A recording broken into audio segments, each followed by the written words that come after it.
मेरा नाम प्रणव है। मेरा आज का सवाल डॉक्टर एस एस नलूका से है कि मैं अक्सर अपने कानों में घंटी बजने की आवाज़ महसूस करता हूँ, खासकर रात में। क्या यह टिनिटस कहलाता है? इसके कारण और उपचार क्या होते हैं? सबसे पहले प्रणव, मैं आपको बहुत बहुत शुक्रिया कहना चाहता हूं ये सवाल पूछने के लिए। कानों में अजीब आवाजें सुनाई देना सामान्यतः यह एक सिम्टम है जो बहुत ही आम है। हम महसूस करते हैं कि हमें कानों में अजीब सी आवाजें आ रही है। हम महसूस करते हैं कि हमें कानों में घंटियां बज रही है।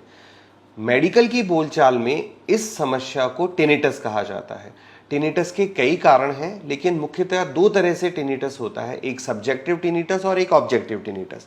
सब्जेक्टिव टिनिटस वो टिनिटस है जिसमें सिर्फ सिर्फ और सिर्फ पेशेंट ही महसूस करता है कि उसको अजीब तरह की आवाज़ें आ रही है, जो घंटी बजने की, कॉकरोच की, या हवा चलने की, या कभी कभी घड़ी की टिक टिक जैसी आवाज़ें भी होती हैं। लेकिन बाकी लोगों को वो आवाज़ सुनाई नहीं देती है।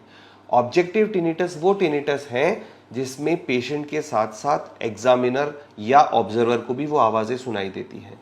सामान्यतया नसों का कमज़ोर होना, कानों के अंदर ट्यूमर होना, कानों का इन्फेक्शन होना, या खून की नलियों का कानों की तरफ एक बलून बना लेना, ये कुछ कारण हैं जिनकी वजह से टिनिटस होता है। टिनिटस एक जटिल समस्या है जिसके लिए बहुत जटिल इन्वेस्टिगेशंस की ज़रूरत पड़ती है, जिसमें MRI, hearing test, vestibular function test, ये सब शामिल हैं। टिनिटस को समय पर अगर पहचान लिया जाए, समय पर उसका डायग्नोसिस कर लिया जाए, तो टिनिटस का इलाज संभव है। टिनिटस जब कभी किसी ऑब्जेक्टिव रीज़न से होता है तो ऑपरेशन के द्वारा या दवाइयों के द्वारा भी टिनिटस ठीक किया जा सकता है।